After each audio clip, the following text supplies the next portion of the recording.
तो उसने पाया कि अंदर इतना अंधेरा था कि कुछ भी देखना संभव नहीं था। इसलिए उसने देखने के लिए लैंप उठाने की कोशिश की। अप्रत्याशित रूप से जब वो पूरी एकाग्रता के साथ कमरे में देख रही थी, अचानक एक छोटे से छेद से चाकू निकला और सीधे नौकरानी की आंख में जा लगा। जब उसने दरवाजा खोला तो वो स्तब्ध थी, यह महसूस करने के बाद कि बूढ़ा आदमी वास्तव में अंधा होने का नाटक कर रहा था। नौकरानी को तुरंत लगा कि उसे धोखे में रखा गया है, ये याद करते हुए कि उसने हर रात कैसे डर में बिताए। बिना एक शब्द कहे उसने एक चाकू लिया और उसे देखते हुए उत्तर पश्चिम की ओर भेज दिया। बूढ़ा आदमी चुपचाप जमीन पर गिर गया। नौकरानी ने भागने का विकल्प नहीं चुना, इसके बजाय वो सीधे बूढ़े आदमी के कमरे में चली गई और बूढ़े आदमी के अंतिम संस्कार की तैयारी करने लगी। लेकिन अप्रत्याशित रूप से उसके ठीक सामने जैसे ही उसके पैर गर्म पानी की तरह हो गए थे, आंगन के बाहर दरवाजे पर दस्तक हुई। यहाँ पता चला कि यह पादरी था जो अचानक वहाँ आ गया था। पादरी का यहाँ आने का उद्देश्य बूढ़े आदमी से मिलना था। ये लड़का क्लासरूम के पीछे नंगा खड़ा था, लेकिन टीचर्स और स्टूडेंट्स ने कोई प्रतिक्रिया नहीं दी। यहाँ पता चला कि लड़का अदृश्य हो सकता है और अब वो बदला लेने की योजना को अंजाम देने के लिए इस महाशक्ति का उपयोग करने वाला था। उसने स्कूल के बदमाश की पिचकारी वाली बंदूक उठाई, उसे उस शिक्षक पर दे मारा जो ब्लैक बोर्ड पर लिख रही थी, और फिर जल्दी से स्कूल के बदमाश पर बंदूक फेंक दी। उसका काम सफल रहा और स्कूल के बदमाश को एक सप्ताह के लिए स्कूल से निकाल दिया गया और उसके पिता ने उसे बेतहाशा पीटा। फिर केविन को एक और स्कूल का बदमाश मिला जो टेनिस मैच खेल रहा था। परिणाम स्वरूप केविन के कारण वो न केवल गेम हार गया बल्कि वो बेतहाशा डर गया था। उफ, मेरे दिल की हरामीपन आखिरकार बाहर आ गया था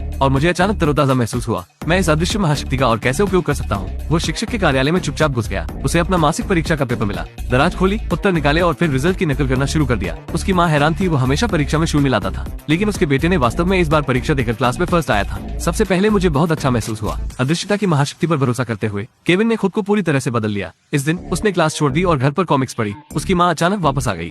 उसने जल्दी से अपने कपड़े उतार दिए। जब उसकी माँ अंदर आई तो उसने फर्श पर केवल कपड़े और जूते देखे। इस समय फोन की घंटी बजी। जोड़े पर अजगर की नजर है। जैक अपनी प्रेमिका को भगाने की कोशिश करने लगता है। वो बैग लेकर उसे अजगर पर फेंक कर मारता है, लेकिन लिसा बिल्कुल जम गई थी। उसी वक्त जैक को अजगर खा लेता है। फिर वो पलटा और लिसा पर हमला करने वाला था। उसी समय एक स्त्री बांसुरी बजाती हुई आ जाती है। बांसुरी की आवाज से अजगर पागल हो जाता है। महिला की मदद से वे अजगर के अड्डे से भागने में सफल रहे। महिला का नाम काय था। वो वाइन स्नैक की संरक्षक है। 30 साल पहले एनी जो वाइन सांप की पूर्व अभिभावक थी, उसने अपनी माँ को बचाने की कोशिश की। वो बेल वाले सांप के ताववादी पुजारी को उठा ले गई। एनी वो महिला थी जिसने रेड स्नैक को पाला था, क्योंकि बेल सांप मानव जाति का संरक्षक है। हर 500 साल में यह एक ड्रैगन में बदल जाता है। उसका सबसे बड़ा मिशन दुष्ट लाल सांप को हराना है। एक बार बेल सांप अपने मास्टर की मदद से ड्रैगन में तब्दील हो गया तो बेल सांप हमेशा के लिए मानव जाति की रक्षा कर सकता है और वो सभी बेल सांप की वर्तमान संरक्षक है। ये पता चला कि पूर्व संरक्षक एनी ने अपनी स्वार्थी इच्छाओं के लिए दुष्ट लाल सांप को चुरा लिया था। इंसानों की रक्षा करने वाला बेल सांप अभी तक पैदा नहीं हुआ था। सौभाग्य से उसके मालिक को यह मिल गया था, इसलिए वो उसे पालने के लिए अपने साथ ले आए थे। पूरी कहानी बताने के बाद वो उन्हें उसी गुफा में ले आती है जहाँ कई पीढ़ियों से बेल सांप इंसानों की रक्षा कर रहा था। फिर वो उसी बेल सांप को बुलाने लगती है जो मानव जाति की रक्षा करता है।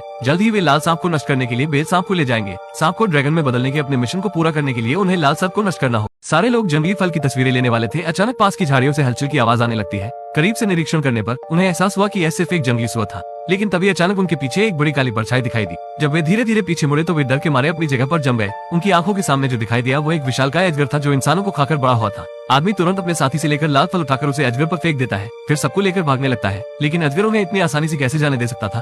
वे एक गुफा में चले जाते हैं, लेकिन उन्हें क्या पता था कि गुफा अजगर का घर है। जल्द ही उन्हें गुफा में कई इंसानी हड्डियां मिली। लिसा डर के मारे चिल्लाई, लेकिन उसे इस बात का एहसास नहीं था कि अजगर उसकी आवाज को सुन सकता था। अजगर उनके पीछे आने लगता है, इसलिए सब जल्द ही अलग हो गए। सैम सांप की गुफा में इधर उधर भागता रहा। वो उस स्थान आ जाता है जहाँ अजगर के अंडे थे। उसने मुड़कर भागने की कोशिश की, लेकिन उसे पता ही नहीं चला कि अजगर वहाँ आ गया था। उसने झट से एक पत्थर उठाया और उसे अजगर के अंडों की तरफ फेंक दिया। जल्दी अजगर अपने अंडों की तरफ चला जाता है। हालांकि जब वो वहाँ से छिपकर भागने वाला था तो वो अचानक पाइथन के बारे में विशेष जानकारी प्राप्त करने के लिए अपने रास्ते में रुक गया। उसने अपना कैमरा निकाला और अजगर की तस्वीर लेने लगा। कैमरे के फ्लैश ने अजगर का ध्यान आकर्षित किया। अजगर ने तुरंत पूरी गति से उसका पीछा किया। वो अजगर के मुंह से भागने में तो कामयाब हो गया, लेकिन उसने अपने साथी को खतरे में डाला। यह एक जादुई जोकर है। उसने दुखी बूढ़े आदमी को खुश करने के लिए नाटक किया, लेकिन अचानक उसने बूढ़े आदमी के गले में फंदा डाल दिया। फिर उसने अपनी टाई घुमाई और फंदा इतनी तेजी से कस गया कि बूढ़ा आदमी सांस नहीं ले पा रहा था। जोकर टाई को फिर से ऊपर खींचता है। फंदा अचानक सीधा हो गया और धीरे धीरे हवा में उड़ने लगा, क्योंकि जोकर उसे खींच रहा था। बूढ़े व्यक्ति ने बहुत संघर्ष किया, लेकिन दुर्भाग्य से उसकी जल्द ही उसकी मौत हो जाती है। यह देखकर कि बूढ़ा व्यक्ति अब कोई प्रतिक्रिया नहीं कर रहा है तो जोकर ने अपनी टाई नीचे करके उसे नीचे गिरा दिया। अगले दिन परिवार ने बूढ़े व्यक्ति का अंतिम संस्कार किया और सभी ने सोचा कि उसने खुद को फांसी लगा ली। इसके खत्म होने के बाद एमा वहां से जाकर फोन पर बात करने लगती है। जब वह मुड़ी तो उसने पाया कि एक जोकर कब्र के सामने खड़ा है और उसके पिता की फोटो के सामने एक अजीब डांस कर रहा है। अगले ही सेकंड जोकर गायब हो गया। उसने सोचा कि उसे किसी तरह का भ्रम हो रहा है, लेकिन जोकर नहीं गया था। वह कब्रिस्तान के प्रशासक के पास आ जाता है। चाचा को लगा कि वह यहाँ का नहीं है, इसलिए वह उस पर चिल्लाया और तुरंत वहां से जाने के लिए कहा, लेकिन जोकर ने न केवल जाने से इनकार कर दिया बल्कि जानबूझकर उनके काम में परेशानी भी पैदा करना शुरू कर दी। चाचा ने गंजे व्यक्ति से तुरंत पुलिस को बुलाने के लिए कहा। अंधी महिला अचानक सपने से जाग उठी, क्योंकि उसे दरवाजे के बाहर कदमों की आहट सुनाई दे रही थी। इस भयानक दृश्य ने महिला को अपनी सांसें रोककर धीरे धीरे पीछे हटने पर मजबूर कर दिया। फिर उसने अपना कॉल डिवाइस उठाया और तुरंत नर्स को कॉल किया।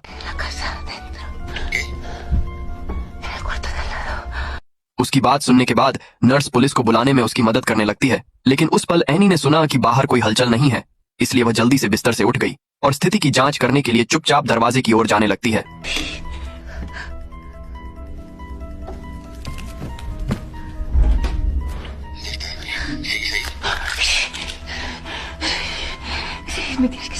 अंत में नर्स के मार्गदर्शन से एनी निर्णायक रूप से दरवाजा खोलकर धीरे धीरे सीढ़ी के पास पहुंची। दीवार के सहारे उसने रेलिंग पकड़ ली और तेजी से नीचे जाने लगती है। हालांकि उसने बिल्कुल भी ध्यान नहीं दिया कि बगल वाले कमरे का दरवाजा चुपचाप खुल रहा था। अंधेरे में 2 आंखों ने दरार से झांककर उसकी हर हरकत को देखा। इस दौरान एनी का ध्यान केवल जल्द से जल्द बाहर निकलने पर था। वहां जो कुछ भी हो रहा था उससे अनजान थी। जब वह पहली मंजिल पर पहुंची तो तेजी से दरवाजे की ओर भागने लगती है। ¿Quién eres? ¿Quién eres? ¡No lo sé!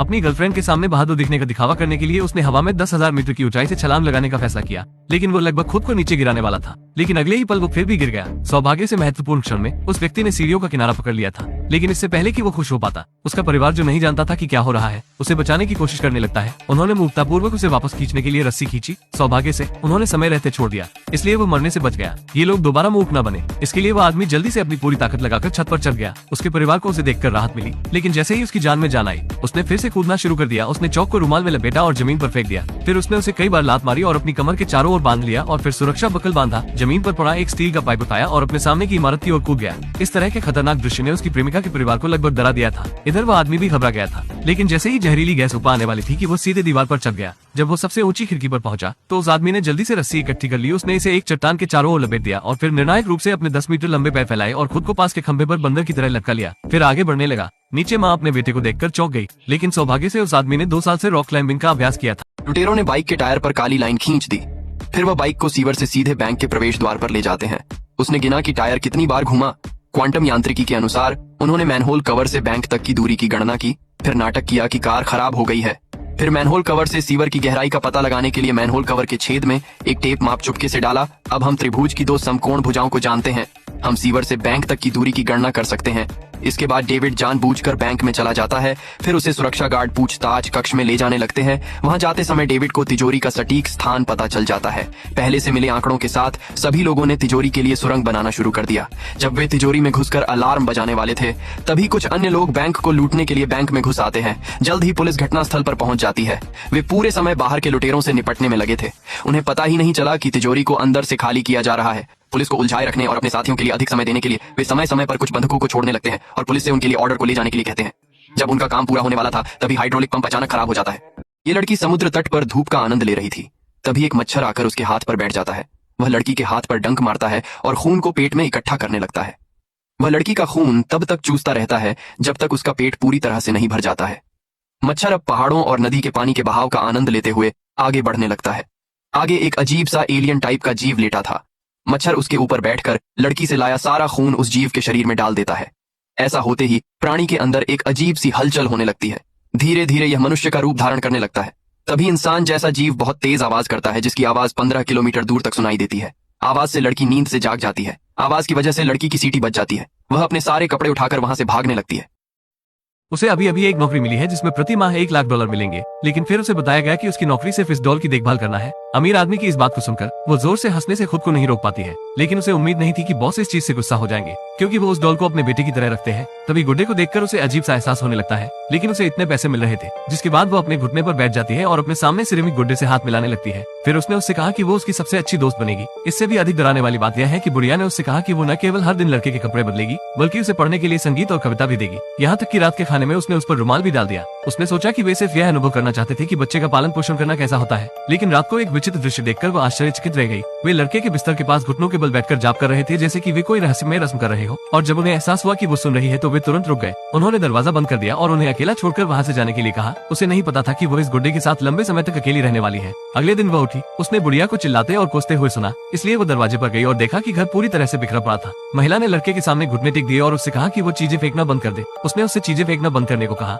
लेकिन तभी बूढ़ा व्यक्ति अचानक लड़की के पीछे आ जाता है। विशाल सांप के अंडे से लड़का निकल जाता है। मादा सांप लड़के के शरीर से टपकते अंडे की तरल पदार्थ को देखकर दंग रह गई। मादा सांप को लगा कि वो उसका बच्चा है। लड़का बहुत घबरा गया था, इसलिए वो पीछे हटने लगता है, जिसके बाद वो जल्दी से बाहर की ओर भागा। उसे क्या पता था कि सांप उसकी जिंदगी हमेशा के लिए बदल देगा। एक दुर्घटना में लड़का जंगल में अपनी माँ से बिछड़ गया। अब वो अपनी माँ को ढूंढ रहा है। उसे पता ही नहीं चला कि नरभक्षी फूल की नजर उस पर पड़ गई थी। अचानक एक बेल आगे बढ़ती है और लड़के को जमीन पर गिरा देती है। नरभक्षी फूल ने अपना खूनी सिर खोला और तेजी से एक लकड़ी का कांटा निकाला। हमले से बचने के लिए लड़का डर के मारे जमीन पर गिर पड़ा। लड़के ने ऊपर देखा और फूल को अपनी ओर घूरते हुए पाया। नरभक्षी फूल ने एक बार फिर अपनी ताकत इकट्ठी कर ली और कुछ लकड़ी की कीलें निकालकर मारने वाला था। बस तभी उसी क्षण में अचानक जोरदार धमाका हुआ। यहाँ पता चला कि सांप ने लड़के के ऊपर हुए हमले को रोक लिया था, लेकिन बचाते समय सांप घायल हो गया था। अपनी जान बचाने का बदला चुकाने के लिए लड़का साहसी बन गया था। उसने कांटों को उखाड़ने के लिए अपनी ताकत का इस्तेमाल किया। सांप ने उसके खाने के लिए पेड़ से कुछ फल तोड़ दिए। इस बीच लड़के की माँ अपने बेटे की तलाश कर रहे एक बचाव दल के साथ वहाँ आ जाती है। वहाँ उन्हें सांप की खाल मिल जाती है। लड़का चौंक कर उठ जाता है। तभी वो देखता है टी-रेक्स सांप की खाल को खा रहा था, जिसके बाद वो एक चट्टान के पीछे छिप जाता है। उसे आश्चर्य हुआ जब उसने अपनी माँ को देखा, लेकिन इससे पहले कि वे कुछ बोल सकता टी-रेक्स उसकी गंध सूंघकर उस पर हमला कर देता है। ये दुनिया का सबसे कठिन एग्जाम है। जब उम्मीदवारों को उनके पेपर मिले तो वे दंग रह गए, क्योंकि पेपर एक कोरा कागज था। उसमें एग्जाम के बारे में कुछ नहीं बताया गया था। फिर निरीक्षक ने उन्हें नियम बताए। सबसे पहले, आप निरीक्षक या सुरक्षा गार्ड से बात नहीं कर सकते हैं। दूसरा, आप कागज को नष्ट नहीं कर सकते हैं। तीसरा, आप कमरा छोड़कर नहीं जा सकते हैं। यदि कोई भी इनमें से एक भी नियम का पालन नहीं करता है तो उसे तुरंत एग्जाम से बाहर कर दिया जाएगा। अगले 80 मिनट उनका भविष्य तय करेंगे। निरीक्षक के चले जाने के बाद हर कोई मेज पर रखे सफेद कागज को देखने लगता है। वे सभी सोच में पड़ गए। कुछ लोगों को संदेह हुआ कि पेपर के साथ कुछ छेड़छाड़ की गई है, और कुछ लोगों को संदेह है कि यह सिर्फ महज सादा सफेद कागज है। जैसे जैसे समय बीतने लगता है, एक लड़की शांत नहीं बैठ पाती है। वो कागज पर अपना नाम लिखने वाली पहली महिला थी, लेकिन अगले ही पल सुरक्षा गार्डों ने उसे रोक दिया। फिर उसे बिना किसी चेतावनी के बाहर निकाल दिया गया, क्योंकि लिखना भी कागज को नष्ट करने जैसा माना जाता है। इसलिए बाकी लोग अपनी कलम नीचे रख देते हैं। परीक्षा कक्ष का माहौल अजीब हो गया। एक लंबी चुप्पी के बाद माइक को अचानक नियमों के बारे में कुछ याद आया। उसने कहा कि हम निरीक्षक या सुरक्षा गार्डों से बातचीत नहीं कर सकते, लेकिन उन्होंने यह नहीं कहा कि हम उम्मीदवारों से भी बात नहीं कर सकते हैं। इसलिए उसने अपने बगल वाले व्यक्ति से बात करने की कोशिश की, लेकिन उसे फिर भी बाहर नहीं किया गया। तो इसका मतलब है कि आप 3 नियमों को छोड़कर जो चाहे कर सकते हैं। माइक ने सुझाव दिया कि हम साथ मिलकर काम करें और यह पता लगाने के लिए संसाधन साझा करें कि कागज पर क्या है। ध्यान दे, बस का एक्सीडेंट हो जाता है और बस चट्टान की खाई पर लटक जाती है, और उसमें बैठी छोटी लड़की बस से बाहर लोहे की रॉड पर लटकी है, जो कभी भी गिर सकती है। तभी बस हल्के हल्के खाई की ओर बढ़ने लगती है, क्योंकि उसकी माँ उसे बचाने के लिए आगे आने लगती है। कार के गुरुत्वाकर्षण के केंद्र को नियंत्रित करने के लिए यात्रियों ने उसकी माँ को अपनी बेटी को बचाने के लिए आगे बढ़ने से रोका। इस वक्त लड़की इतनी डरी हुई थी कि रो रही थी। तभी हादसा होने लगता है, लेकिन अचानक बस का अगला हिस्सा धीरे धीरे ऊपर उठने लगता है। यहाँ पता चला कि एक नकाबपोश आदमी बस को पीछे खींच रहा था। मैंने उसे देखा कि उस आदमी ने अपने हाथों की मदद से हजारों टन की बस को पीछे खींच लिया था। ये तो वास्तव में सुपरमैन का मुंह बोला भाई निकला। लेकिन इसी वक्त लड़की के कपड़े अचानक फट गए और लड़की हजारों फीट नीचे गिरने लगती है। गंभीर क्षण में वही नकाबपोश व्यक्ति ने रस्सी पकड़ी और नीचे कूद गया। वह आदमी हवा में उछला और छोटी लड़की को सफलतापूर्वक बचा लिया। इस समय वह इंसान उस लड़की के लिए फरिश्ता बन गया था। इसके बाद वह हवा में उड़कर ऊपर आ जाता है। सारे लोग और वह लड़की उसे फरिश्ते की तरह देखने लगते हैं, और इस तरह से वह वहां से चुपचाप चला जाता है। आखिर अपना हीरो सुपरमैन कैसे बना?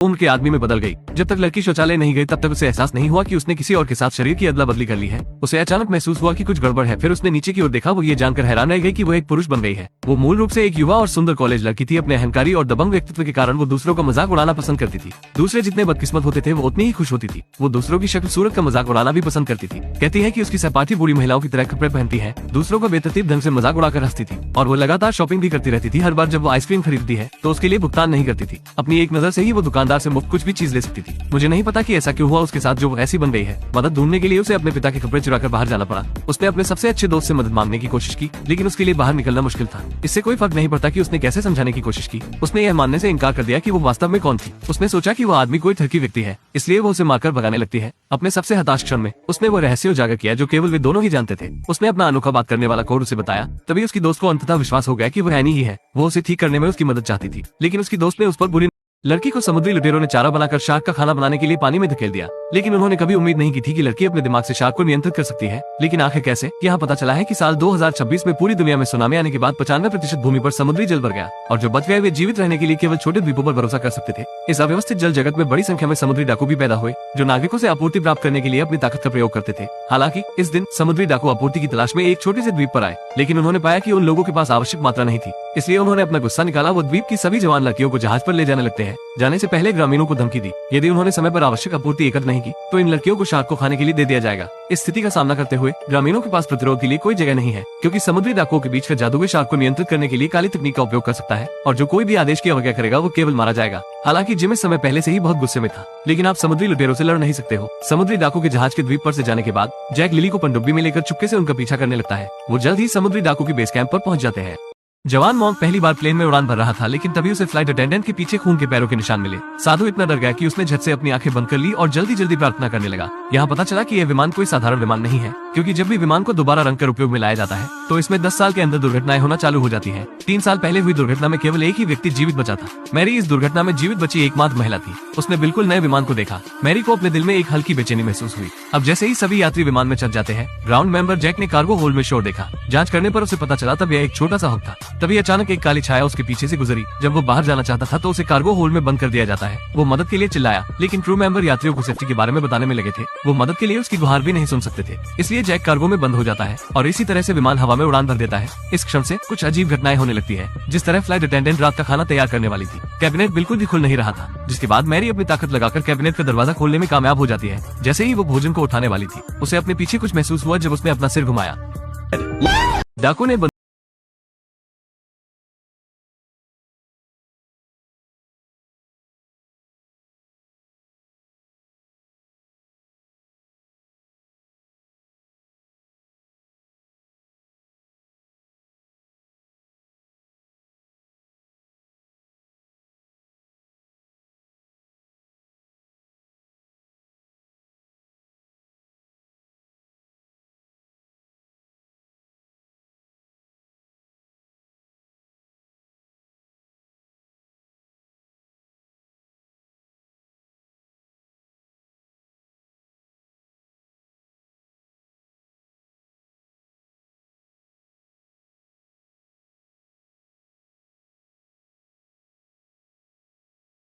मार बाहर भागने लगते हैं। महिला अपने परिवार की तस्वीरें ले रही थी, लेकिन अगले ही पल हादसा हो गया। एनी जिसके साथ हादसा हुआ था वो जिंदा लाश बन गई थी। इस हालत में उसका पति जैक कई वर्षों तक उसके साथ रहा, फिर भी वो नहीं जागी। लेकिन एक दिन जैक को एक डॉक्टर मिला। डॉक्टर ने जैक को बताया कि वे एक ऐसे प्रोजेक्ट पर काम कर रहे हैं जो उसकी दुविधा का समाधान कर सकता है। वे एक ऐसी चीज पर शोध कर रहे हैं कि मस्तिष्क से मानव चेतना को कैसे निकाला जाए, फिर उस डेटा को निकालकर इसे दूसरे होस्ट में कैसे डाला जाए। मानव मस्तिष्क की केवल 10% क्षमता ही उपयोग में आती है, बाकी 90% खाली है। अगर किसी दूसरे व्यक्ति की चेतना को उस 90% में डाल दे तो वो चेतना के रूप में दूसरे के दिमाग में रहने में सक्षम हो जाएगी और उसकी पत्नी को इस बेकार शरीर की जरूरत नहीं पड़ेगी। जैक योजना पर सहमत हो गया। एक चेतना संपीड़न उपकरण में एनी की चेतना को सफलतापूर्वक निकाल लिया गया। उन्होंने इसे जैक के मस्तिष्क में स्थानांतरित कर दिया और फिर जादू हुआ। एनी एक अंधेरे कमरे में एक कुर्सी पर बैठी दिखाई दी। जब वो उठी तो वो जैक के दृष्टिकोण से बाहरी दुनिया को देखने में सक्षम थी। डॉक्टर परीक्षण के लिए एक सेब पकड़ लेता है। एनी ने उसे बताया कि वो उसे देख सकती है। जैक को इस पर विश्वास नहीं हो रहा था। वो अपने दिमाग में अपनी पत्नी की आवाज सुन सकता था। डॉक्टर ने जैक से सेब को पकड़ने के लिए कहा। एनी को भी सेब को छूने का एहसास हो रहा था। जैक सेब को पकड़कर खाने लगता है। सेब का स्वाद एनी की चेतना में भी प्रवेश कर रहा था। जैक को इस पर विश्वास नहीं हो रहा था। जिस क्षण जैक ने अपने बच्चे को गले लगाया, एनी को भी उससे दोबारा मिलने का एहसास हो रहा था। ये छोटा लड़का जो शौचालय में था एक हत्या का गवाह बन गया। उस शख्स ने उस आदमी की आंखें कपड़े से ढक दी थी, जिसके बाद दूसरी तरफ के आदमी ने खंजर निकाला और उसकी गर्दन काट दी। यह देख शौचालय में छोटा लड़का सुन्न पड़ गया था। तभी डर के मारे उसकी आवाज निकल जाती है, लेकिन आदमी ने तुरंत उसकी आवाज सुन ली। वह अपनी बंदूक को बाहर निकाल लेता है और हर एक दरवाजे की जांच करना शुरू कर देता है। यह देखकर कि वह बुरे आदमी द्वारा पकड़े जाने वाला है, छोटा लड़का जल्दी से दरवाजा बंद करने लगता है। लेकिन जैसे ही वह आदमी उसकी तरफ आ रहा था, उसे एहसास हुआ कि वह इसे बंद नहीं कर पा रहा है। लेकिन आखिरकार वह दरवाजा बंद करने में कामयाब रहा। बाहर मौजूद आदमी दरवाजे को जोर से खींचने लगता है, लेकिन दरवाजा नहीं खुलता है। वह क्रोधित हो गया। लड़का अवसर का लाभ उठाते हुए जल्दी से दूसरी तरफ जाने में कामयाब हो जाता है। सौभाग्य से वह आदमी उस लड़के को वहां नहीं मिलता है। एवा पड़ोस के शौचालय में खड़ा था। उस व्यक्ति के जाने के बाद भी वह सांस लेने की हिम्मत नहीं कर रहा था। जब पुलिस घटनास्थल पर पहुंची, जांच के बाद उन्हें पता चला कि पीड़ित एक नारकोटिक्स पुलिस अधिकारी था। लड़के ने कहा कि हत्यारा उसके सामने पुलिस अधिकारियों जैसा लग रहा था, इसीलिए जोहान ने कुछ संदिग्धों को गिरफ्तार किया और उनकी पहचान करने के लिए लड़के को दिखाया गया। लेकिन सभी आदमियों के चेहरे नए थे। हत्यारा उनके बीच में नहीं था। लड़के को बचाने के लिए लड़की ट्रेडमिल पर एक्सरसाइज कर रही है, लेकिन इस वक्त जिम खाली था। एक ठरकी बूढ़ा सुरक्षा गार्ड निगरानी में लड़की की सुंदर फिगर को देख रहा है। उस लड़की को इसमें ज्यादा मजा नहीं आ रहा था, इसलिए वो ट्रेडमिल की गति को सबसे तेज कर देती है। इस वक्त रात के 11 बज रहे थे, तभी एक दुर्घटना घटी।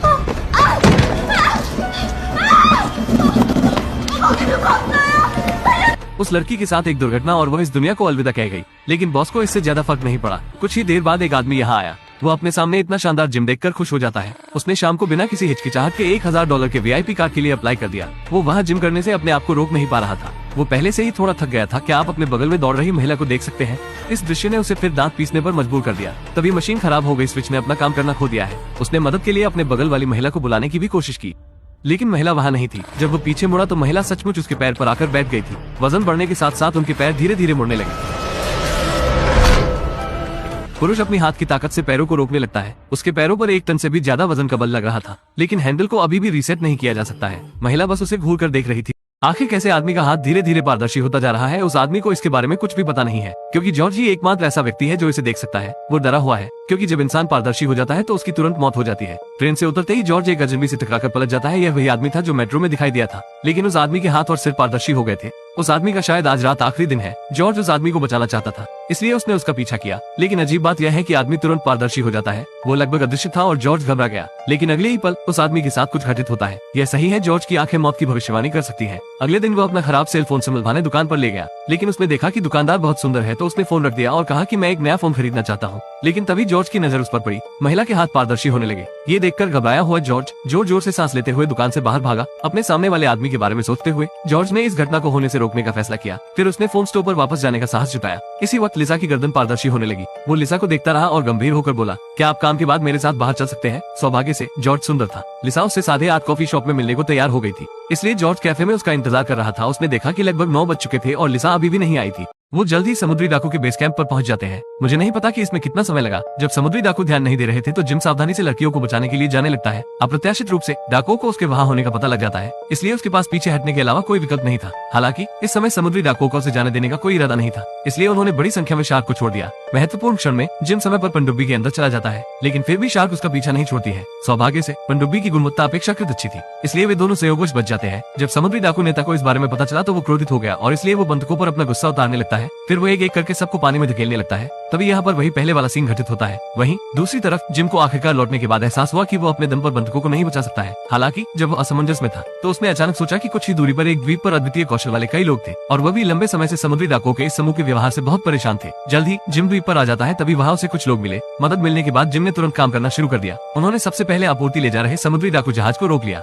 हालांकि इस समय उन्हें इस बात का अंदाजा नहीं था कि समुद्री डाकू नेता को उनके सभी कामों के बारे में पहले ही पता चल गया था। लड़की अपने बॉयफ्रेंड का इंतजार कर रही है। अचानक एक स्पोर्ट्स कार उसके पास से गुजरती है। ये देखकर कि वो कितनी सुंदर है, कार पीछे बढ़ने लगती है। फिर कार में बैठा अमीर लड़का उस लड़की से जबरदस्ती बेकार बातें करने लगता है। तभी लड़की का बॉयफ्रेंड आ गया। उसका नाम जेसन है। वो हाल ही में डिस्चार्ज हुआ सैनिक है। वे जाने वाले थे, लेकिन तभी अमीर लड़के ने उससे फिर से बात करना शुरू कर दिया। उसने कहा कि वो उसकी प्रेमिका का खर्चा उठा सकता है। लड़की वहाँ कोई परेशानी नहीं चाहती थी। उसने जेसन को वहाँ से चलने की सलाह दी, लेकिन इससे वो अमीर बच्चा और भी अधिक अहंकारी हो गया। अब जेसन इसे और बर्दाश्त नहीं कर सका। उसने अमीर बच्चे को मुक्का मार दिया। उसका साथी मदद के लिए आया, लेकिन उसने उसे भी नीचे गिरा दिया। अमीर बच्चे ने चाकू निकाला, लेकिन चाकू उसी के सीने में घुस जाता है। वो तुरंत मर गया। जेसन के खिलाफ मुकदमा हो गया। इससे भी अधिक आश्चर्य की बात यह है कि मूल आत्मरक्षा को रक्षा के ऊपर सिर्फ इसलिए खारिज कर दिया गया क्योंकि अमीर बच्चों के पिता शक्तिशाली थे। जेसन को 1.5 साल जेल की सजा सुनाई गई, लेकिन ये यहीं खत्म नहीं हुआ। फिर अमीर बच्चों के पिता ने वार्डन को पैसे दिए। वह चाहता था कि जेसन जेल में ही मर जाए और वार्डन, जिसे पैसे का शौक था, ऐसा करने के लिए सहमत हो गया। जिस दिन वो अंदर आया था उस दिन कुछ गार्ड उसे परेशान करने वहाँ आ जाते हैं। सबसे पहले मूंछों वाले आदमी ने उसकी प्रेमिका की तस्वीर निकाली। फिर उसने फोटो पर गंदा इशारा किया। फिर वो उसे दीवार से सटा देते हैं।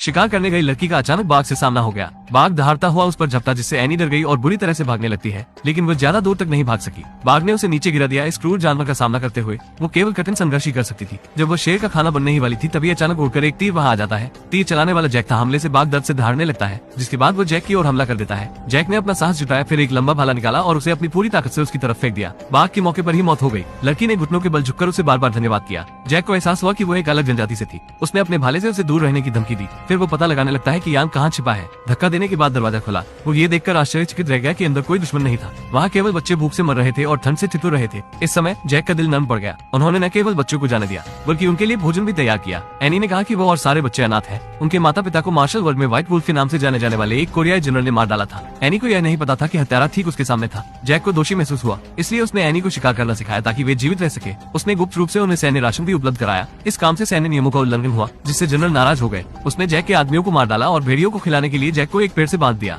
अपनी बेटी की मौत का बदला लेने के लिए सर्जन ने हत्यारे को एक महिला में बदल दिया और उसे हर दिन महिलाओं के कार्यक्रम देखने को कहा, जिसमें योग या सपनों के महल में राजकुमारियों को दिखाया जाता था। यहाँ तक कि उसने उसे सजने संवरने के लिए बहुत सारी राजकुमारी पोशाकें भी दी। लेकिन जिम, जो कभी 7 फुट का आदमी था, इस तरह का अपमान बर्दाश्त नहीं कर सका। उसने अपने बिस्तर से कपड़े उठाए और सब फाड़ डाले। जैक ने मॉनिटर पर दृश्य देख लिया, लेकिन वो बहुत शांत था। देर सवेर वो भी स्त्री जैसा ही हो जाएगा। देखकर कोई भी नहीं कह सकता कि यह कभी लड़का हुआ करता था। वो हर दिन टीवी पर योगाभ्यास करता है। जैक ने उसके भोजन और कपड़ों की देखभाल के लिए एक नैनी को भी काम पर रखा था। लेकिन जब भी नैनी पूछती कि जिम पुरुष है या महिला, तो जैक उसे कड़ी चेतावनी देने लगता था। उसे नहीं पता था कि कितना समय हो गया। जिम के बाल लंबे और सुंदर हो गए। जब भी वो घर आता तो उसके काम की प्रशंसा किए बिना नहीं रह पाता था। लेकिन ठीक समय पर वो आदमी दरवाजे से बाहर निकल जाता है, यह महसूस करते हुए कि चीजें नियंत्रण से बाहर होने वाली थी। उसने विला के सभी नौकरों को निकाल दिया और मांग की कि विला में सब कुछ गुप्त रखा जाए। लेकिन हेलोवीन पर नैनी का बेटा दरवाजे पर आया। जब उसने उसे आते देखा तो उसका स्वागत करने के लिए दरवाजा खोला। लेकिन जब उसने घर में घुसने की कोशिश की तो उसे रोक दिया गया, क्योंकि उस आदमी ने हाल ही में एक आभूषण की दुकान लूटी थी और पुलिस से छिप रहा था। आखिर ऐसा कैसे हो सकता है? लड़के को एक जादुई पेन मिल जाता है। उसने दीवार पर एक दरवाजा बनाया, फिर वो खुल जाता है। अब उसने एक कुंडी बनाई और दरवाजे को लॉक कर दिया। लेकिन वो डेविड को उसके पीछे आने से रोक नहीं सका। अपने पीछे डेविड को आते देख एनी ने पेन से फर्श पर 2 घेरों को बनाया। लेकिन वो लड़का आश्चर्यचकित था कि वो क्या कर रही थी। जब एनी की पेंटिंग पूरी हो गई तो लड़के ने सोचा था कि यह एक साइकिल है, लेकिन उसे नहीं पता था कि यह एक मोटरसाइकिल थी। उन दोनों ने अपने हेलमेट पहने, फिर अपनी पसंदीदा मोटरसाइकिल पर बैठकर वहाँ से भागने लगे। अगले पल डेविड के साथ दुर्घटना हो जाती है। कार उसे उड़ा देती है, लेकिन डेविड को बिल्कुल भी चोट नहीं लगी थी। वो कार को लेकर उन दोनों के पास पहुंचने में कामयाब हो जाता है। लेकिन मोटरसाइकिल का कार से क्या ही मुकाबला। एक तेज मोड़ और कार दूर जाकर गिरती है। अब तक जिम और एनी घर पहुंच चुके थे। वो जानते थे कि डेविड उनका पीछा इतनी जल्दी नहीं छोड़ेगा, इसलिए उन्हें उससे निपटने के लिए कोई रास्ता खोजना पड़ेगा। जब डेविड वहाँ पहुंचता है तो अंधेरा हो चुका होता है। जिम उसी का इंतजार कर रहा था। वो अपनी जादुई कलम को निकाल लेता है। डेविड उसे लेने वाला था, लेकिन वो पीछे आ रही रोशनी पर ध्यान नहीं दे रहा था। अगले पल उसे एक जेसीबी ने पकड़ लिया। उन लोगों ने उसके लिए पहले ही जाल बिछा दिया था। हालांकि डेविड दरवाजे पर अपने आप को रोक लेता है। उसका भाई उसे अंदर भेजने में पूरा दम लगा रहा था। उन्हें एहसास नहीं हुआ कि डेविड की ताकत इतनी ज्यादा होगी। उसने जेसीबी को तोड़ दिया था। ये देखते हुए कि द्वार सुरक्षित नहीं है, वो अपने भाई को बचाने के लिए वहाँ पहुंचा। एनी ने देखा कि गेट बर्बाद हो गया है। तब उसने पेन से बॉक्स में एक लाइन खींची, लेकिन जब उसने अपना हाथ अंदर डाला तो एक दुर्घटना घट जाती है। यह आदमी मोची है। उसमें एक विशेष शक्ति है। वह किसी की भी तरह बन सकता है। उसने अपने जूते बदल लिए और वह एक सुंदर बूढ़ा आदमी बन गया। लेकिन अगर वह उत्साह बढ़ाने के लिए गलती से किसी मृत व्यक्ति के जूते पहन लेता है। अब मैक्स उस लड़की का प्रेमी बन जाता है जिसे वह पसंद करता है। उस वक्त लड़की नहा रही थी। तभी उसने अपने बॉयफ्रेंड को आते देखा। उसने गर्मजोशी से उसे अपने साथ नहाने के लिए कहा, जिसके बाद मैक्स जल्दबाजी में अपनी पैंट उतारने लगता है। लेकिन जल्द ही उसे याद आया कि वह अपने जूते नहीं उतार सकता है, तो वह अपनी पैंट वापस पहनता है और घबरा कर भाग जाता है।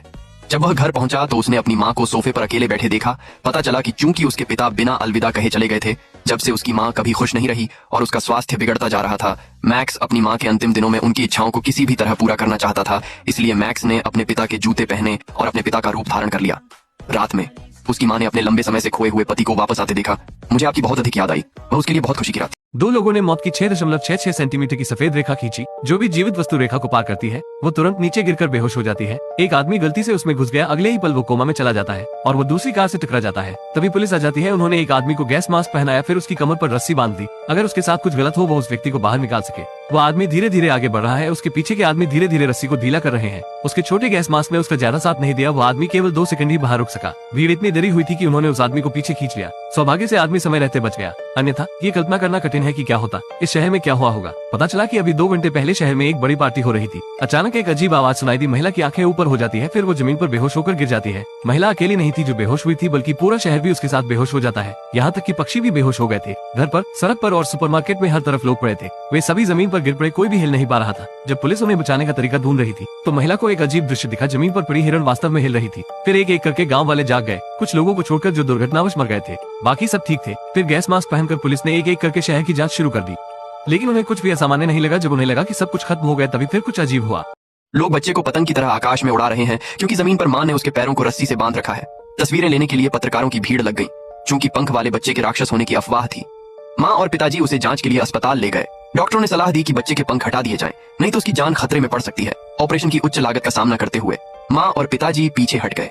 जब उसकी बहन को पता चला तो उसने कैंची से उसके पंख काटने की कोशिश की। सौभाग्य से उसके पिता ने उसे समय पर पकड़ लिया और उसे कोई चोट नहीं आई। और ऑपरेशन के लिए पैसे जुटाने के लिए माँ और पिताजी ने उड़ते हुए बच्चे का वीडियो बनाने के लिए मीडिया के साथ सहयोग करने का निर्णय लिया। अप्रत्याशित रूप से माँ बच्चे के ऊपर उड़ने के बाद रस्सी को छोड़ देती है। बच्चा जल्द ही रस्सी सहित वहां से उड़कर जाने लगता है। वह झील के ऊपर से उड़कर गायब हो गया। रिपोर्टर ज्यादा देर उसका इंतजार नहीं कर सके।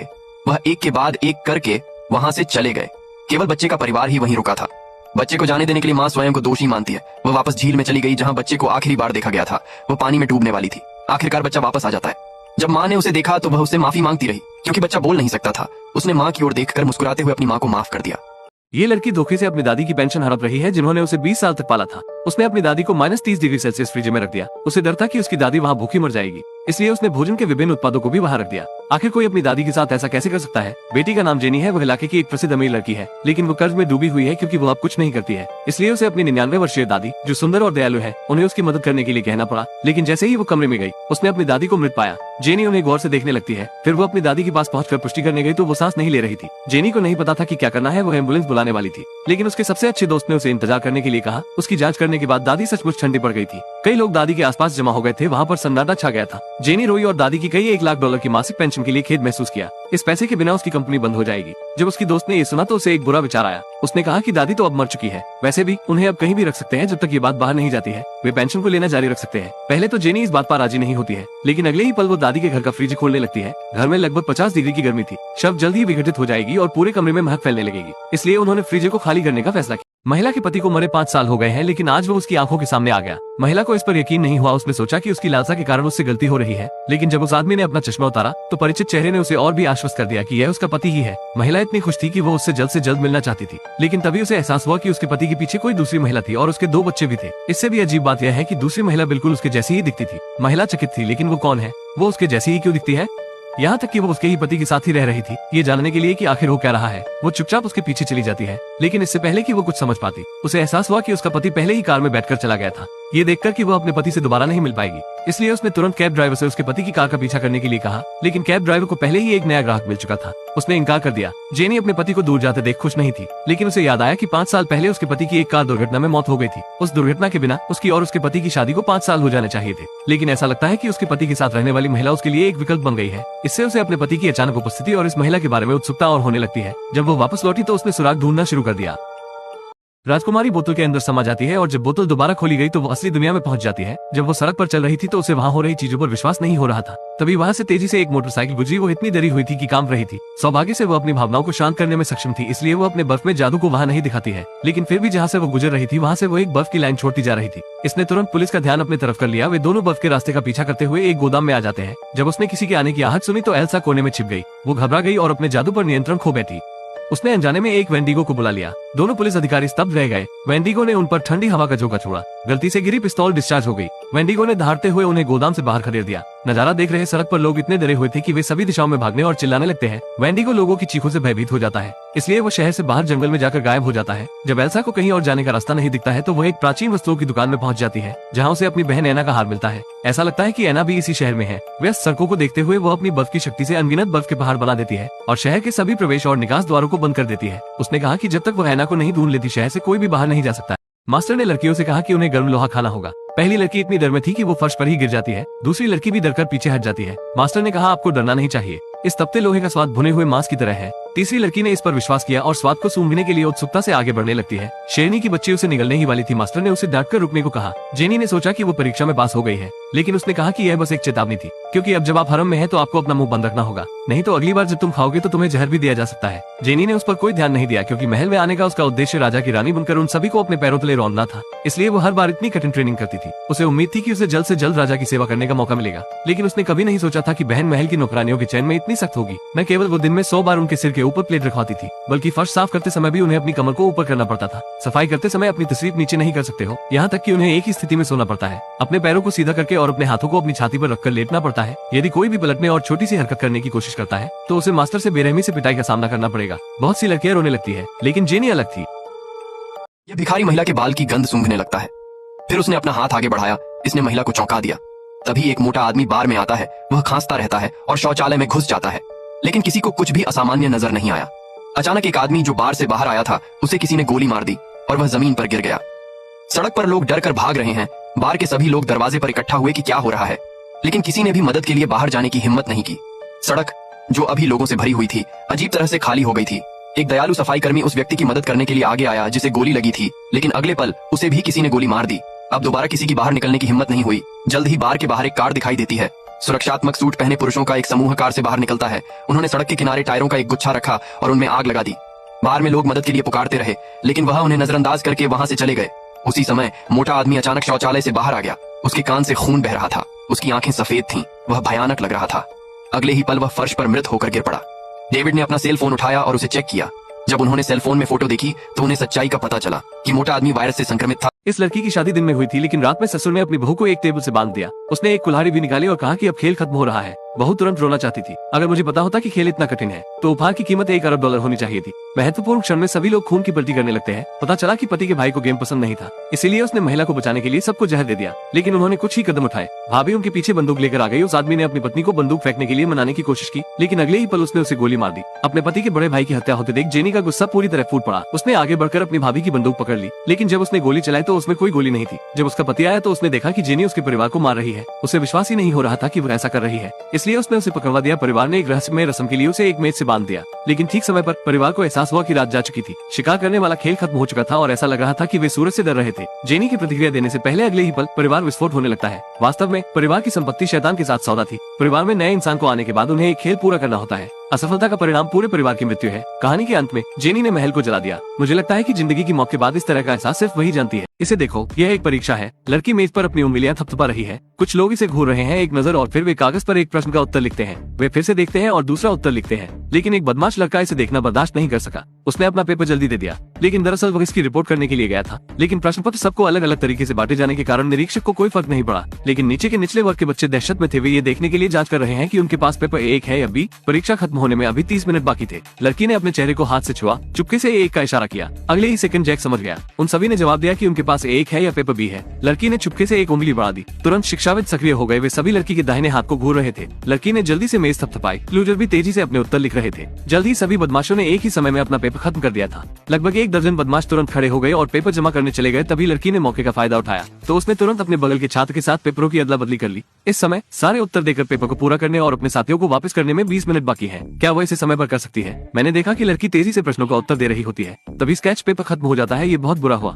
लेकिन घड़ी टिक टिक कर रही है। बस 10 मिनट बचे हैं। उसी समय लड़की का पेन खराब हो गया। वो घबरा गई, उसका हाथ कांप रहा था। 20 साल से एक रेगिस्तानी द्वीप पर फंसे आदमी को गलती से समुद्र तट पर एक पैर का निशान मिला, लेकिन खुशी महसूस करने के बजाय वो तुरंत घबरा गया, क्योंकि ये निशान बहुत बड़ा है। यह आम इंसानों की तरह नहीं दिखता है। वो आदमी घबराकर घर भागा और बकरियों को बाड़े से बाहर निकाल दिया और अपने वहाँ होने के सभी निशान मिटा दिए। फिर वो ये देखने के लिए अपनी बंदूक उठाता है कि क्या हो रहा है। वो अपनी दूरबीन से देखता है और देखता है कि मूल निवासियों का एक समूह किसी प्रकार की रस्म कर रहा है। जब लोग द्वीप से चले गए तो वह आदमी समुद्र तट पर गया और समुद्र तट पर भयानक हड्डियों को देखकर उसे उल्टी होने लगी। ये भयानक नरभक्षियों का एक समूह निकला। वह आदमी इतना डरा हुआ था कि वो पूरी रात जागता रहा, लेकिन उसने कभी इसकी उम्मीद नहीं की थी। अगले दिन नरभक्षी द्वीप पर वापस आ गए। उन्होंने एक रस्म के लिए 2 मूल निवासियों को पकड़ लिया था। उनमें से एक मौका पाकर भाग गया, लेकिन 2 आदमी पीछे से उसका पीछा कर रहे थे। जब उस आदमी ने ये देखा तो वो मूल निवासी को बचाने जा रहा था। वो उन्हें रोकने के लिए दौड़ा। वो उनमें से एक को मारकर गिरा देता है, फिर वो दूसरे को गोली मार देता है। जब स्थानीय इंसान ने उस आदमी को उसे बचाते देखा तो वे इतना उत्साहित हुआ कि वो अपने घुटनों पर बैठ गया। उसने शुक्रिया अदा करने के रूप में उस व्यक्ति के पैरों को अपने सिर पर रख लिया। उनके लोगों को मौतों के बारे में पता न चलने देने के लिए उस व्यक्ति ने मूल निवासी से उसके साथी को दफनाने के लिए कहा। हालांकि भाषा की बाधा के कारण वो काफी देर तक बोलता रहा।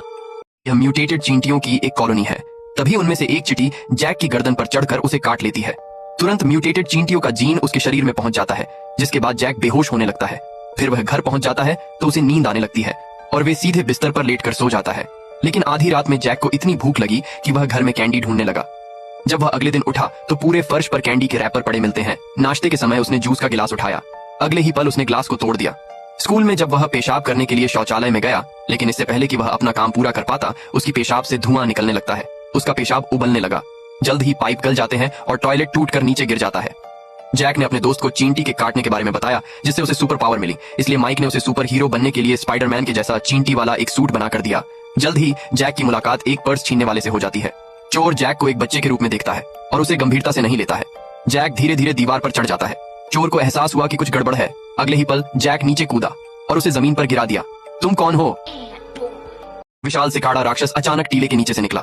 फिर अपने शरीर से धूल झाड़कर विशाल काय राक्षस ने मनुष्य का रूप धारण कर लिया। फोन पर बात कर रहा एक आदमी विशाल सिकाड़ा राक्षस के सामने आ जाता है। उसी समय राक्षस ने उस आदमी पर अपनी उंगली से वार किया और फिर उसने उस आदमी का सूट ले लिया। नदी में नहाने के बाद राक्षस जैक में तब्दील हो गया। जब जासूसों को राक्षस द्वारा मारा गया आदमी मिला तो आदमी का शरीर ठंडा और नग्न था।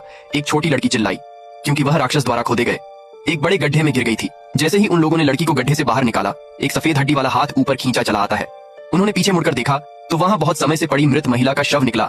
हड्डियों के आधार पर जासूस ने अंदाजा लगाया कि शव को मरे हुए कम से कम 20 साल हो गए होंगे।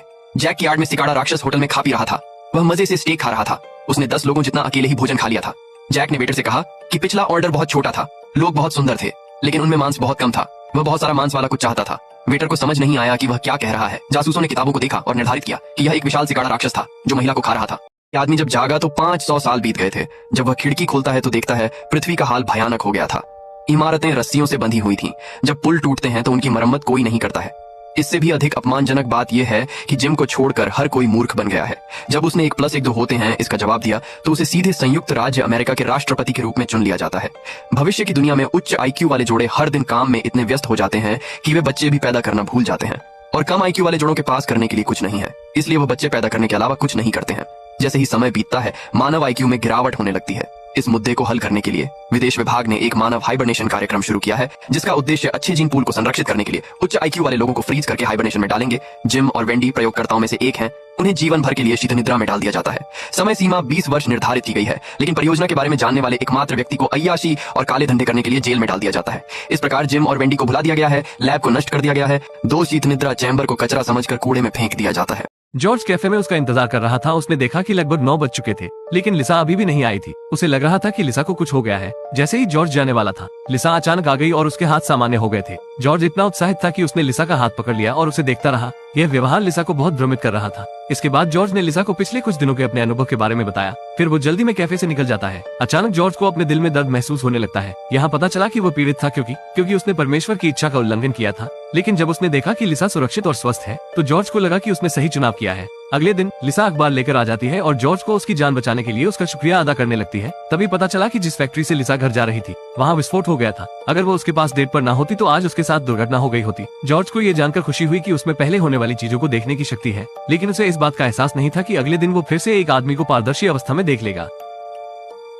यह एक चमत्कारी सुंदर बनाने वाला लोशन है। 150 किलो की मोटी लड़की केवल 1 मिनट के लिए टब में डुबकी लगाती है। तुरंत निकलने के बाद 40 किलो की एक सुंदर लड़की में बदल जाती है। न केवल उसका शरीर पतला हो गया, बल्कि उसकी त्वचा भी नर्म और कोमल बन गई थी। महिला एक गृहिणी है। उसकी कुछ वर्षों पहले शादी हुई है। वो हर दिन अपने पति की देखभाल करती है, लेकिन उसका पति धीरे धीरे उससे उबने लगा है। वो उससे प्यार करना भूल गया जो पहले शादी के बाद उसके लिए हुआ करता था। हर दिन वो अपने सेल फोन को स्वाइप करता रहता है और सुंदर महिलाओं के लाइव स्ट्रीमिंग देखता रहता है। वो उसे छूना भी पसंद नहीं करता है। अगली सुबह महिला पति के लिए नाश्ता लेकर आ जाती है, लेकिन उसके पति को उससे बहुत घिन लगने लगती है। फिर वो पीछे मुड़कर मुस्कुराया और कुत्ते के साथ खेलकर वो वहाँ से जाने लगता है। वो अपनी पत्नी को जाते समय देखना भी पसंद नहीं करता है। ये देखकर पत्नी बहुत बुरा महसूस करती है। वो जानती थी कि यह उसके बनाए नाश्ते की वजह से नहीं है, बल्कि वो उससे ही नापसंद करता है। लेकिन जीवन चलता रहता है। जब वो अपने पति के कपड़े धो रही थी तो उसे गलती से एक क्लब का बिजनेस कार्ड मिल जाता है। उसने सोचा कि उसके पति का किसी के साथ अफेयर चल रहा है। महिला उग्र थी, लेकिन उसने अपने पति को फिर से जीतने का फैसला किया। इसलिए उसने अपने बैग से एक ब्यूटी पार्लर का एक कार्ड निकाला, जिसमें लिखा था कि बिना किसी सर्जरी के अपने आप को सुंदर बनाए। उसे फर्क नहीं पड़ता है कि यह सच है या झूठ, वो उसे आजमाना चाहती थी। वो कार्ड पर पड़े पते पर पहुंच जाती है। ऐसा लगता है जैसे कि इस लड़की पर किसी भूखे भूत का साया है।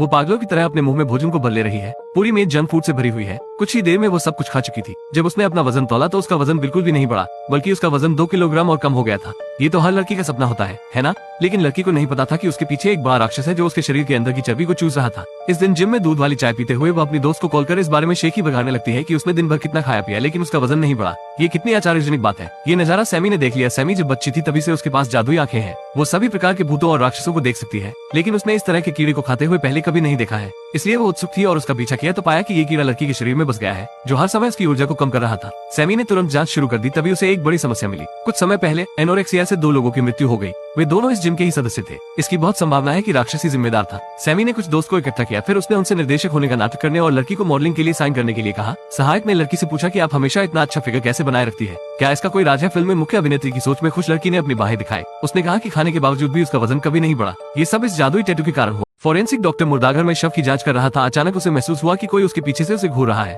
उसने तेजी से अपना सिर घुमाया। वो एक लाश निकली जिसकी आंखें खुली हुई थी। उसने काफी देर तक शव को देखा, लेकिन उसे कुछ भी असामान्य नहीं दिखा। फिर वो ट्रेलर में शव को लेकर जाने लगता है, लेकिन जैसे ही वो कमरे से बाहर निकलता है तभी लड़की की लाश उठकर दरवाजे को बंद होने से रोक लेती है। आज सुबह केटी के भाई और उसके एक्स बॉयफ्रेंड ने बैंक लूटने का प्लान बनाया था। उसके एक्स बॉयफ्रेंड की पीट कर मौके पर ही हत्या कर दी गई। हालांकि उसका भाई भागने में सफल रहा, लेकिन उन्होंने बैंक डकैती की योजना बनाने के लिए अपने फोन का इस्तेमाल किया था। इसलिए भाई को बचाने के लिए उसे अपने बॉयफ्रेंड का फोन चोरी करना पड़ेगा। इसलिए केटी ने अपनी मौत का नाटक रचने और मुर्दाघर में जाने के बारे में सोचा था। इससे पहले कि पुलिस फोन को आकर ले जाए, वो अपने पूर्व प्रेमी का फोन नष्ट करना चाहती थी। वो गैराज से चुपचाप बाहर निकल जाती है। फिर वो शव परीक्षण कक्ष में आ जाती है। तभी उसे कुछ कपड़े मिले। जब वो बाहर आई तो उसकी नजर अवशेष कक्ष पर पड़ी। वो छोटी खिड़की के पास झुकी और अंदर देखा तो केटी बिल्कुल चौंक जाती है। अचानक उसे याद आया कि दूसरे कमरे में लाइट जलती रह गई है, तो वो वापस भागी और लाइट बंद कर दी। लेकिन लाइट बंद करने की आवाज शोर कर देती है। लाइटें बंद होने से डॉक्टर सतर्क हो गया। केटी बस भागने ही वाली थी, तभी उसने डॉक्टर को अपने तरफ आते सुना, इसलिए उसे अलमारी के पीछे छुपना पड़ा। डॉक्टर ने कुछ देर तक दरवाजे के चारों ओर देखा। क्या उसे कुछ भी असामान्य नहीं मिला?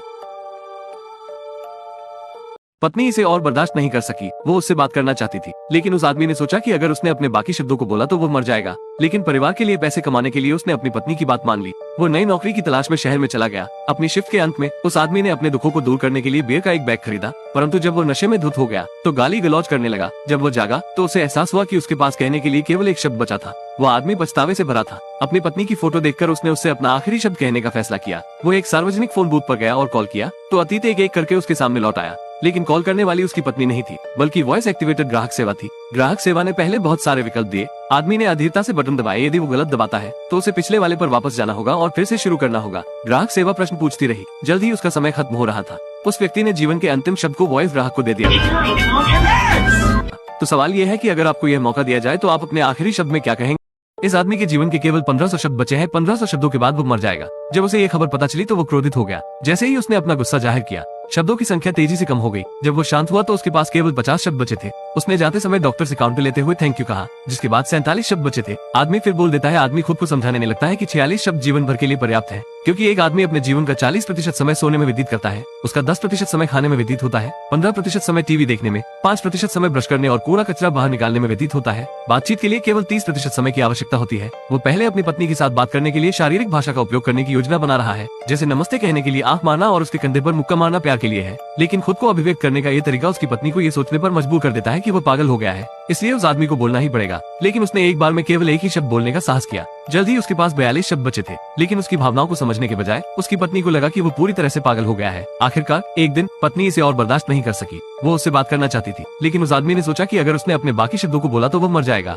वो आदमी टाइल को हटाकर अंदर छिपा हुआ एक छोटा आईना निकालता है। फिर वो उसे चम्मच से फोड़ता है, जिसके बाद वो एक लंबा पतला टुकड़ा निकाल लेता है और बाकी टुकड़ों को कागज में लपेट देता है। उस आदमी ने बाकी टुकड़ों को शौचालय में फेंक दिया था, इससे पहले कि वो उसे नीचे बहा पाता। जेल गार्ड अचानक कमरे की जांच करने के लिए आ जाते हैं। उन्होंने दरवाजा खोला और अंदर आ गए। बिना सोचे समझे आदमी ने टुकड़े को अपने मुंह में डाल लिया। उन सभी की एक एक करके तलाशी ली जाती है। तलाशी लेने के बाद उन्हें दरवाजे के पास इंतजार करना पड़ता है। गार्डों को शेर की सावधानी पूर्वक जांच करनी होगी। आदमी को डर था कि उन्हें कांच के टुकड़े मिल जाएंगे। जब वो जांच कर रहे थे तो वो शौचालय का फ्लश स्विच खींच देता है। कांच के टुकड़े तुरंत अंदर चले जाते हैं। गार्ड पूछते हैं कि यह किसने किया। उस आदमी ने शांति से उत्तर दिया कि वो सिर्फ ये देखना चाहता था कि शौचालय को बाहर से फ्लश करना कैसा होता है। गार्डों को कुछ भी संदेह नहीं हुआ। फिर गार्डों ने बक्सों को खंगालना शुरू कर दिया और उनकी जांच करने के लिए उनका सारा सामान फर्श पर फेंक दिया। यहाँ तक कि खिड़कियों पर लगी सलाखों की सावधानी पूर्वक जांच की। फिर वे संतुष्ट होकर सेल से बाहर चले जाते हैं। जब वे चले गए तो उस आदमी ने डोरी और एक टूथब्रश निकाला। फिर उसने आईने के पतले टुकड़े को टूथब्रश के हैंडल से बांध दिया। फिर उसने उसे सेल के दरवाजे की छेद से बाहर निकाला। आईने में टुकड़े के माध्यम से वो सेल ब्लॉक में गार्डों को देख सकता था और टूथब्रश को घुमाकर पूरे गलियारे पर नजर रख सकता था। ये छोटा दर्पण उनके भागने के लिए महत्वपूर्ण है।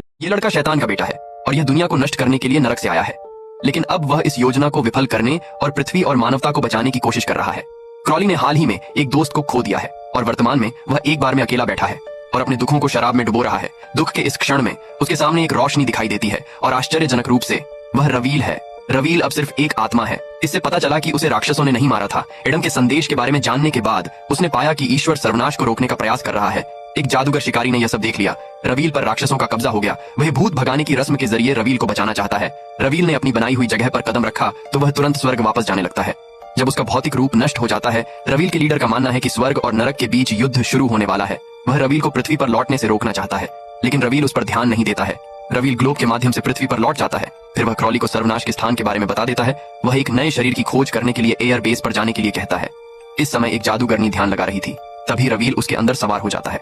छोटी लड़की ने अभी अभी सड़ा हुआ चिकन खा लिया। अगले दिन वो जॉम्बी वायरस से संक्रमित हो गई। बदमाश जैक उसकी चोटी पकड़कर खींचने लगता है। लेकिन जब उसने उसकी चोटी खींचने की कोशिश की तो लड़की की खोपड़ी चोटी के साथ हाथ में आ जाती है। इतने में लड़की भी सबको नोचने लगी। उसने जैक को इतनी जोर से खरोंचा कि वो चिल्ला पड़ा। सौभाग्य से शिक्षक ने लड़की को भागने से रोक लिया, लेकिन जैक का दोस्त इसे बर्दाश्त नहीं कर सका। वो सीधे लड़की के पास उसे सबक सिखाने के लिए पहुंच गया, लेकिन लड़की ने उसके चेहरे पर खरोंच मार दी और जब वो लड़का पूरी तरह से संक्रमित हो गया तो वो खेल के मैदान में दौड़ने लगता है और सभी को खरोंच मारकर सभी में वायरस फैला देता है जिसे रोका नहीं जा सकता है। स्कूल के सुरक्षा गार्ड को एहसास हुआ कि कुछ गड़बड़ है। उन्होंने तुरंत डायरेक्टर को बुलाया। उसने सोचा कि बच्चे हमेशा की तरह शैतानी कर रहे हैं। उन्होंने सबको अपनी कक्षाओं में लौटने का आदेश दिया, लेकिन कुछ ही समय के भीतर उन्हें बच्चों ने घेर लिया था। फिर वो दोपहर का भोजन बन गए। वहीं जिम टीचर को भी एहसास हुआ कि कुछ गड़बड़ है, क्योंकि बच्चों ने उन्हें घेर लिया था। उसने उन्हें 100 बार होमवर्क की नकल करने के लिए धमकाने की कोशिश की, लेकिन उनकी नजर में जिम टीचर एक हैमबर्गर में बदल गया था। धमकी का असर न होता देख वो आदमी जल्दी से भागने लगता है। वो उन्हें पीछे छोड़ने और स्कूल की इमारत में छिपने में कामयाब रहा। इस दौरान बिल्डिंग में मौजूद शिक्षकों ने भी प्रतिक्रिया व्यक्त की। जो भी वायरस फैल गया है वे मदद के लिए फोन करने लगते हैं, लेकिन बच्चे ने पहले ही फोन लाइन काट दी थी। सौभाग्य से एक पुलिस वाले ने शोर सुना। वो स्कूल के गेट पर आ जाता है। ये देख सभी शिक्षकों को कुछ उम्मीद की किरण दिखने लगती है। मैंने ऐसी भयानक भेड़ें कभी नहीं देखी। ये कार को रोकने के लिए झुंड बनाकर खड़ी हो जाती है। जैसे ही भेड़ों के लीडर ने बुलाना शुरू किया, हजारों की संख्या में भेड़ें भीड़ की ओर भागने लगती हैं, फिर उन्हें काटने लगती है। एक आदमी को तो सीधे खा ही लिया गया। अभी कुछ दिन पहले वेंडी और रिचर्ड मीडो आए थे। उन्हें ऐसे लोगों का एक समूह मिला जो भयानक जैविक प्रयोग कर रहे थे। रिचर्ड ने अवसर का लाभ उठाते हुए पोषण की एक बोतल को उठा लिया। अप्रत्याशित रूप से प्रयोगकर्ताओं को पता चल गया। भागते समय रिचर्ड गलती से गिर जाता है और बोतल टूट जाती है। और फिर एक भयानक घटना घटी। एक नवजात मेमना बोतल से बाहर आया और उसके कान को काट लिया। रिचर्ड दर्द से चिल्लाया। मेमने को खींचने में उसे अपनी पूरी ताकत लगानी पड़ी। फिर मेमना रेंगते हुए घास के मैदान की ओर चला गया। एक बड़ी भेड़ उसके रोने की आवाज से आकर्षित हो गई। मेमने ने इसके बारे में ज्यादा नहीं सोचा। उसने भेड़ को काट लिया। उसी समय 2 आदमी वहां से गुजरे। बड़ी भेड़ रास्ते के बीच में खड़ी हो गई थी। वे लोग भेड़ को वापस बाड़े में डालने ही वाले थे, तभी अचानक जेनी वहां बंदूक के साथ आ जाती है। उसने दोनों व्यक्तियों पर बंदूक तान दी। यहाँ पता चला कि वह रिचर्ड को ढूंढने में उसकी मदद के लिए यहाँ आई थी। वे एक साथ एक फार्म हाउस पर आए। घर का सारा सामान बिखरा पड़ा था। एक जहरीली मक्खी ने खाने पर एक अंडा दे दिया। जल्द ही उसमें सूर्या रेंगने लगती है। जब छोटी लड़की ने उत्परिवर्तित चिकन खाया तो वो ज़ॉम्बीज़ वायरस से संक्रमित हो गई। उसने जिसे भी देखा उसे खरोंच लिया और जिन बच्चों को उसने खरोंचा वे भी संक्रमित हो गए। देखते ही देखते पूरा स्कूल ज़ॉम्बीज़ से भर गया। भाग्यशाली लोग स्कूल में छिप गए और जो बदनसीब थे वो बच्चों का दोपहर का खाना बन गए थे। एक पुलिस वाले ने हंगामा सुना तो वो वहाँ आ जाता है। पुलिस वाले को लगा कि बच्चों ने बहुत सारे टमाटर खा लिए हैं। जब वो पास पहुंचा तो बच्चों ने उसे काट लिया। जल्दी छुट्टी का समय हो गया था। उन्होंने एक कार को आते देखा। सारे शिक्षक बालकनी में आ जाते हैं, मदद के लिए चिल्लाने लगते हैं, लेकिन महिला अपने हेडसेट चालू करके फोन पर लगी थी। उसने उन्हें छत पर नहीं देखा। उसे इस बात का ध्यान ही नहीं रहा कि उसका बच्चा एक ज़ोंबी बन गया है। जब तक महिला ने प्रतिक्रिया की, उसका बेटा जो पहले से ही एक ज़ोंबी था, जाहिर है कि महिला का क्या हुआ होगा। इससे पहले कि वे प्रतिक्रिया कर पाते, एक ज़ॉम्बीज़ ने शिक्षक के टखने को पकड़ लिया। जब वो ज़ॉम्बीज़ के झुंड को आते देखते हैं तो वे केवल कक्षा में ही छिप सकते थे, लेकिन उन्हें इस बात का एहसास नहीं था कि उनके साथ एक ज़ोंबी भी आया है। जिम टीचर ही ज़ॉम्बीज़ को स्वर्ग भेज सकता था। किसी को भी यह करना अच्छा नहीं लगता है, लेकिन समस्या यह है कि एक शिक्षक को ज़ॉम्बीज़ ने खरोंच दिया था। उसे बदलने से बचाने के लिए उन्हें उसे अकेले में रखना पड़ा। 5 घंटे बाद भी शिक्षक ज़ॉम्बीज़ में नहीं बदलती है तो उन्हें एक बात का एहसास हुआ, यह वायरस केवल बच्चे से बच्चे में फैलता है, ये बड़ों में नहीं फैलता है। महिला खाना बना रही थी। उसने देखा कि जो अंडा उसने अभी खरीदा था वो नकली था। ये उसके लिए अविश्वसनीय था। महिला को अपनी आंखों पर यकीन नहीं हो रहा था। एक बार फिर उसने एक अंडा उठाया, उसे पूरी ताकत से कुचल दिया, लेकिन फिर भी वो अंदर से खाली ही निकला। इस बार महिला पूरी तरह से भ्रमित थी, समझ नहीं पा रही थी कि क्या हो रहा है। उसने अंडों का एक पूरा कार्टन उठाया तो हर एक अंडा खाली था। महिला के पास कहने के लिए शब्द नहीं थे। इससे उसकी कुछ असामान्य यादें ताजा हो गई जब वो पहली बार शहर आई थी। वेलकम पार्टी में एलन नाम की एक शख्स ने कहा था, हम यहाँ क्यों आए हैं, तो उसके प्रेमी ने उसे जोर से अपनी तरफ खींच लिया था। उस समय सभी को लगा कि वो पागल है, क्योंकि यहाँ के लोग सबसे ज्यादा खुश रहने के लिए जाने जाते हैं। यहाँ की कंपनी सबको खाने और रहने की व्यवस्था अपने आप करती है। कर्मचारियों और उनके परिवारों को यहाँ रहना आवश्यक है। लोग हर दिन समय पर काम पर जाते हैं और यह शहर कंपनी के मुख्यालय से दर्जनों किलोमीटर दूर एक रेगिस्तानी जगह में बसा हुआ है। पत्नियां अपने व्यस्त दिन की शुरुआत अपने पतियों को विदा करने के बाद करती है, लेकिन उनके काम बिल्कुल सरल होते हैं। वो केवल घर पर सफाई करती है, जिसके बाद वो जीवन का भरपूर आनंद ले सकती है। सभी सुविधाएं निःशुल्क है। महिलाएं यहाँ पूरा दिन बिता सकती है, हर तरह की सुख सुविधा का आनंद ले सकती है, लेकिन आनंद लेने से पहले उन सब पत्नियों को शारीरिक प्रशिक्षण लेना जरूरी है। ये सब काम से घर आने वाले अपने पतियों का बेहतर स्वागत करने के लिए है। हालांकि यहाँ कुछ चीजों पर पाबंदी भी है।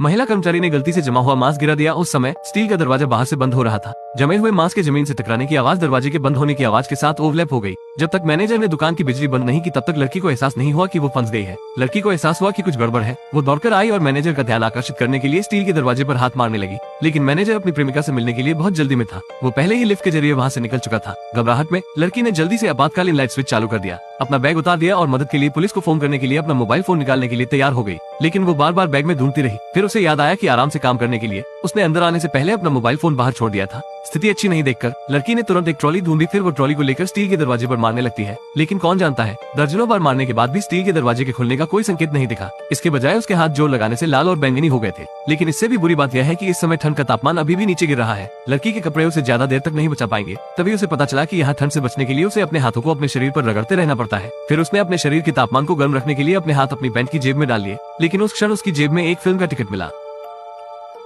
इस आदमी का काम हर दिन चूहे पकड़ना है, लेकिन इस दिन चूहों का एक बड़ा समूह उसे चारों तरफ से घेर लेता है। अचानक उसका पैर फिसल गया, वह धड़ाम से अचार के जार में गिर गया। इससे भी अधिक आश्चर्य की बात यह है कि किसी ने भी ध्यान नहीं दिया कि उसमें कुछ गिर गया है। उन्होंने बस उस पर ढक्कन लगा दिया। संयोगवश खराब स्वच्छता स्थितियों के कारण किमची फैक्ट्री में अचानक ताला पड़ गया और वह आदमी टंकी में खीरे की तरह भीगा हुआ पड़ा था। इस बात को 100 वर्ष बीत जाते हैं। एक दिन फैक्ट्री में 2 बच्चे खेलने आए। उन्होंने अचार का जार खोला। उनके सामने का दृश्य दोनों के जीवन भर के लिए सदमा बन गया। अविश्वसनीय, जिस आदमी का 100 साल से अचार बन रहा था वह अभी भी जीवित था। इस घटना ने सीधे तौर पर दुनिया को चौंका दिया। वैज्ञानिकों ने विस्तृत निष्कर्ष दिया। उन्होंने कहा कि खीरे का अचार बनाने का यही सिद्धांत है। संक्षेप में, अचार वाले खीरे बिना किसी खराबी के सही पड़े रहते हैं। सुनने के बाद भीड़ ने सीधे डॉक्टरों की तारीफ की। हालांकि विल की मृत्यु नहीं हुई, लेकिन वह बहुत दुखी था क्योंकि वैज्ञानिक ने उसे बताया था कि उसकी पत्नी 8 साल पहले मर गई थी। विल इतने गुस्से में था कि उसने सुनने के बाद सीधे उसे मुक्का मार दिया। वह लड़का कांटेदार जंगली चूहे की तरह पूरे शरीर पर कांटों के साथ पैदा हुआ था।